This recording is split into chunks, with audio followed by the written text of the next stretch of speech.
guys, I'm so excited about this video because I'm here to tell you all the secrets of the perfect Brazilian blowout. Now, I'm not talking about the chemical procedure called the Brazilian blowout. I'm talking about a blowout made by a Brazilian, that is me. Even though I'm not a professional, but I have learned a lot in my years living in Brazil before I moved here. Here's the thing, Brazilian hairstylists, they're used to and they know how to work with big hair. They're not intimidated, you know? When I come in a salon here and they see my natural big curly mane, they're like, whoa, I'm gonna be here a while. Brazilian hairstylists, they don't worry about it. They know the drill.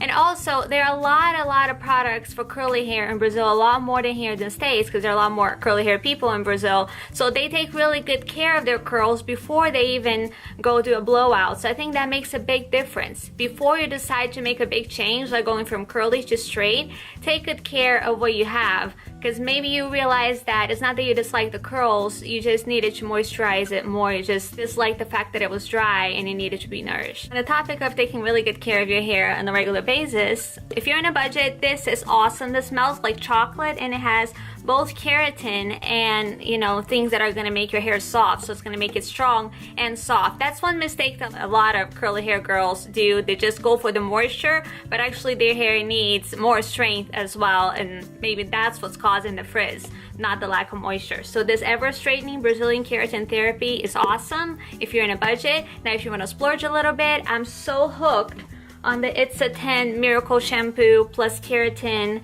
and the deep conditioner. If you're like me and you only wash your hair like every 5 days, don't judge. If you had dry hair like mine, you would understand what I'm talking about. Then you can get away with only using a deep conditioner as a regular conditioner, and it made such a huge difference in my hair. Whenever I stop and I try to go for a more budget-friendly product, I always miss it and I always come back. It's really worth the cost in my opinion. Now let's get to the hairstyling, shall we? Which is why I clicked on this video. So first and foremost, what you hear a lot, or what I hear a lot here in the States, is to avoid putting product on your roots, like start with the ends and then go for your roots. That doesn't quite work for us super dry hair girls because your roots are really dry as well. Your roots are drier than the typical straight hair girl's ends. I actually start applying the product on my roots and then I drag it down to my ends, because if my ends end up curling, I'm fine with it. Like as you can see, I even kind of curl my ends a little bit, but I definitely want the roots to be nice and smooth. This is the leave-in conditioner that I use before I dry my hair. It's called the Naturally Straight from Aveda. It says it progressively loosens curls for a straight style. I think it does that. You know, it's funny. The smell reminds me of the Brazilian products to apply before blow drying your hair. I don't know what that means, but whatever they're doing here, it's working because it's very emollient, but it's not, the focus isn't just on leaving your hair straight. It's also very nourishing, which is what we girls with dry hair need. The next product I'm gonna mention is gonna sound like such a splurge, but it's so worth it and it lasts so much. I've had this for at least a year. I'm talking about the Oribe Gold Less Nourishing Oil. I have tried every oil imaginable at the drugstore or anywhere else, and only this that I order online works for my hair because not only it's very nourishing, but it weighs down my hair just enough. It weighs it down in a way to take away the volume without leaving it greasy, and that's a magical formula that I think is totally worth the price. 2 pumps are usually all I need for my hair, and again I start patting it on my roots and then I patted the rest of my hair. Just patting is even enough. This thing's so potent that if you just do it like this on your head, it's gonna do the job, trust me. Now that your hair is nice and prepped, it's time to dry it. Here I hear a lot that you're supposed to dry your hair like 70% before you start styling it. I would recommend about 40% if you're a curly hair girl. But yeah, do start drying it a little bit more before you style it, because if you just go styling it when it's super dripping wet, then you are gonna take a lot longer. The time has come when you're gonna see that I'm really not a professional, because a professional will have several different hair clips that they're gonna section the hair. I don't do that. I just put my hair up in a bun and let the bangs loose, because the most important part of your hair for you to style right now is the front. Because if you run out of time or run out of patience, as I have before, and leave the rest curly, is not a big deal, but you know, your front's still gonna be nice and polished. So just pull your hair up and then start blowing your hair down with a round brush going downwards, not like that. That's another big difference if you have naturally straight hair as opposed to naturally curly hair, because usually straight hair girls, they want the volume. Curly hair girls, you already have the volume and you can add the volume with a curling iron where you want it to be. But anyway, you do you, boo. If you want it nice and big, even if it's straight, just go for it. After my bangs are as smooth as I possibly can make it, because I'm really not a professional, I'll start incorporating the rest of my hair and blow drying it with it. And I keep doing it to the rest of my hair until, you know, eventually it gets you tired, and I just make sure it just has to be all the way dry before you move on to a flat iron. My hair goes up in a bun again.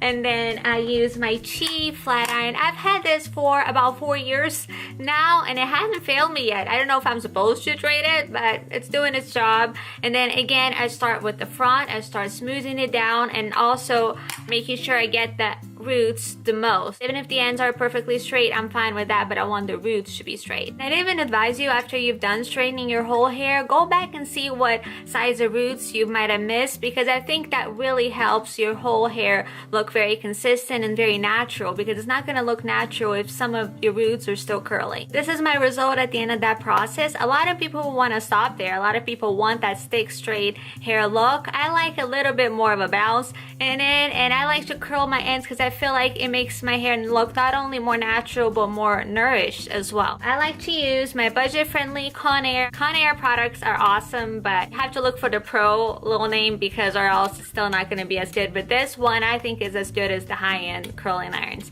I have the 1.5 inch, I think. It's not the thickest, it's not the thinnest, and it does a great job. I've had it for a couple years as well. I've curled my hair for so long that I'm always surprised when people say that they don't know how to curl the hair. Well, let me show you.